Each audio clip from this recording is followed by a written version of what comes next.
Bismillahirrahmanirrahim. Assalamualaikum warahmatullahi wabarakatuh. Alhamdulillahirabbil alamin. Alladzi hadana li hadza wa ma kunna linahtadiya laula an hadanallah.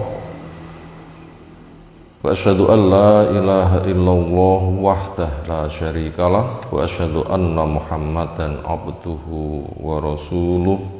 Allahumma shalli ala Muhammad wa ala alihi wa ashabihi wa man tabi'ahum bi ihsanin ila yaumiddin.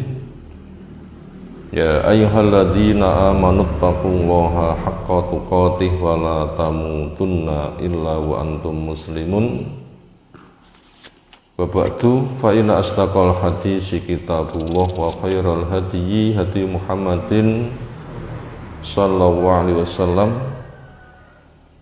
Syarrul umuri muhdatsatuha fa inna kulla muhdatsatin bid'ah wa kulla bid'atin dhalalah wa kulla dhalalatin finnar. Ayol ikhwah azanallahu subhanahu wa ta'ala, insyaallah masuk hadis ke-51 dari matan kitab Al-Jami', bab-bab bagian akhir dari kitab Bulughul Maram oleh Al-Hafidz Ibnu Hajar Al-Asqalani rahimahullahu ta'ala, membahas tentang pewaspadaan terhadap akhlak yang buruk.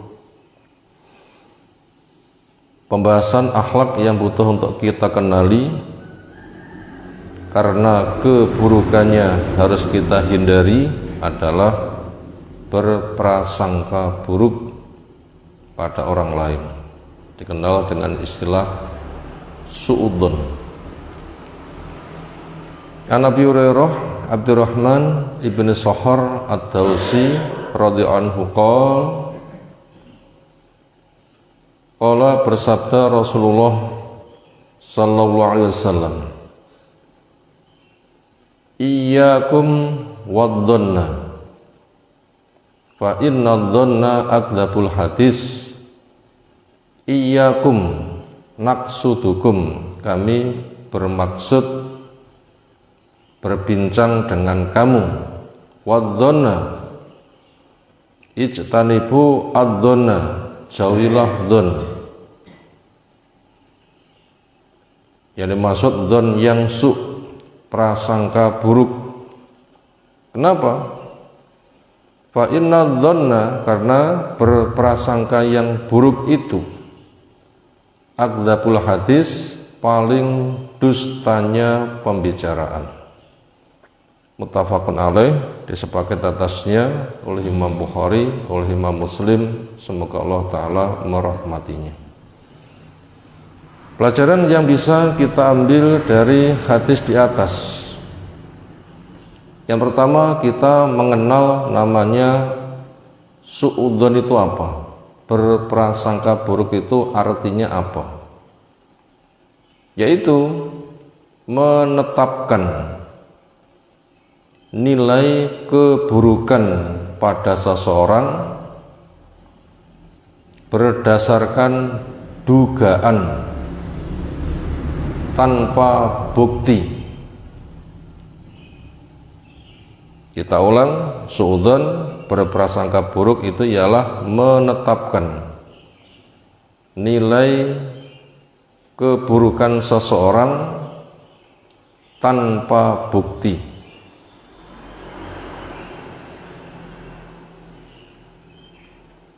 Di situ kita bisa memahami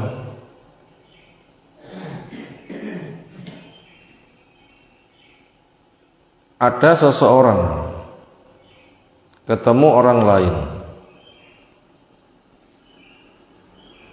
tanpa terjadi peristiwa. Seseorang memutuskan si A itu buruk, ini itu, ya macam-macam keburukan itu. Tetapi tentang makna su'udzon, berprasangka buruk. Nomor 2, itu hukumnya adalah haram. Hukumnya adalah haram. Ada beberapa alasan kenapa diharamkan. Yang pertama, menyalahi isi hadis. Hadis mengatakan jangan, lalu orang itu melakukan, nah jelas itu salah. Lalu bagaimana nilai kesalahan dia? Dosa besar atau dosa kecil? Jawabnya termasuk dosa besar, karena tanda dosa besar itu ada, yaitu dijelaskan ancamannya, yaitu ucapan yang paling bohong. Sementara sebuah kebohongan itu hukumannya sangat berat. Hadis-hadis bila kita baca diantaranya di Riyadhus Shalihin bagaimana hukuman lisan yang bohong di alam kubur. Akan disiapi senjata tajam digunakan untuk membedah mulutnya sampai tengkuk. Kanan selesai ganti kiri, kiri selesai pindah kanan sudah utuh, dan terus begitu bolak-balik. Itu tanda dosa besar, bohong salah satunya, dan su'udun termasuk mendapatkan kriteria itu. Kemudian itu termasuk mengeluarkan dari keislaman apa enggak dosa besar seperti itu. Kalau pemahaman Khawarij bukan sunnah tentunya, yang itu dihindari karena dia keluar dari sunnah. Itu katanya murtad dan itu tidak terpakai. Kalau menurut sunnah bagaimana nilai dosa besar semisal itu? Maka diperinci. Bila semata karena kedzalimannya,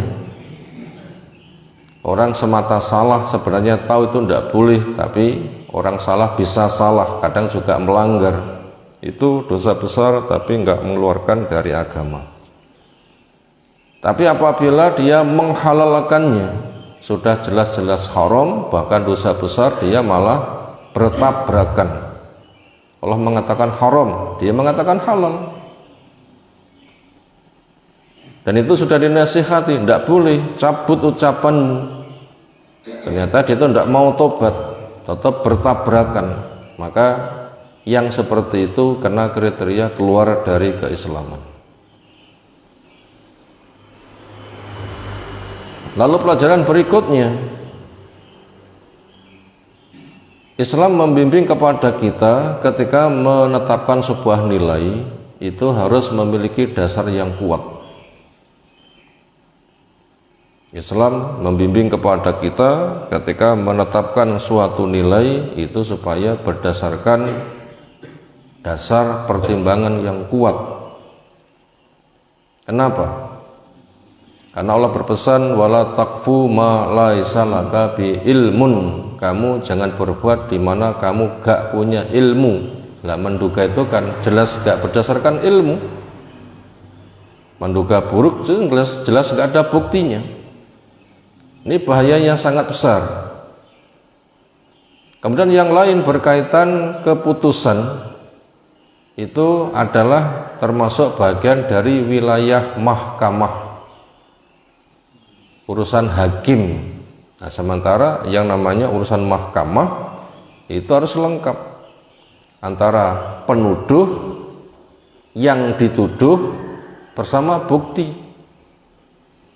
Penuduh, tuduhanmu apa? Di depan hakim dia suruh mengungkapkan. Kemudian buktimu mana? Untuk mengokohkan akan tuduhanmu. Bila butuh saksi, saksimu mana? Semisal tuduhan zina kan butuh saksi 4 orang. Dan semisal. Kalau enggak ada, berarti gugur dia. Kemudian dikembalikan kepada yang dituduh. Ternyata penuduhmu nggak punya bukti, dia nggak bisa nuntut kamu. Sekarang kamu sendiri gimana? Bila iya, kamu ngaku, nanti akan dikenakan hukuman karena pengakuanmu. Tapi bila tidak, sumpahlah. Bila dia nggak mau sumpah, berarti mengakui, akan aku hukuman karena pengakuannya, bukan tuduhan tapi pengakuannya. Tapi apabila dia bersumpah, demi Allah saya tidak, demi Allah tuduhannya bohong, senada dengan itu maka dia bebas. Tentunya bebas di depan makhluk. Nanti di akhirat gimana? Nanti akan ada hakim yang Allah akan tetapkan sendiri. Ternyata seperti itu.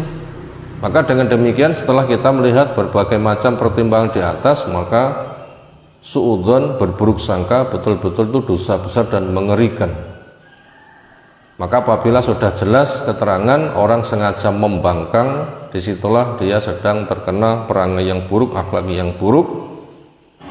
Maka hadis di atas memberikan petunjuk kepada kita yang seperti itu wajib untuk dijauhi karena resikonya amat sangat memberatkan. Di balik itu, andaikan orang itu salah, bukan tuduhan salah, tapi betul-betul salah, itu pun juga apakah nanti akan terkena hukuman sebagaimana yang terjadi kasus, itu pun juga masih untuk diperinci. Bisa jadi karena keadilan Allah kena, bisa jadi karena berada pada masyiah Allah, kehendak Allah, mungkin diampuni, Allah menimbang diampuni, mungkin. Atau mungkin juga yang ketiga, karena orang itu berbuat salah karena keterpaksaan, mungkin khilaf, mungkin lupa, mungkin nggak sengaja, atau terpaksa, atau dipaksa. Maka kondisi seperti itu pun juga akan diangkat hukum-hukum yang akan memberatkannya. Itu bila iya saja, ternyata masih ada peluang untuk bisa bebas. Lalu bagaimana orang menuduh? Itu hanya berdasarkan dugaan. Maka dengan demikian itu orang yang semata menduga untuk menjatuhkan orang lain, betul-betul perkara yang amat sangat berat. Maka formulasi bahasa yang ada betul-betul peringatan keras bahwasanya orang yang punya akhlak buruk menetapkan hukum keburukan seseorang hanya sebatas menduga, itu merupakan dosa yang amat sangat besar. Soal hadis yang lain kita kaji menyusul. Subhanakallahumma bihamdika asyhadu an la ilaha illa anta astaghfiruka wa atubu ilaik. Assalamualaikum warahmatullahi wabarakatuh.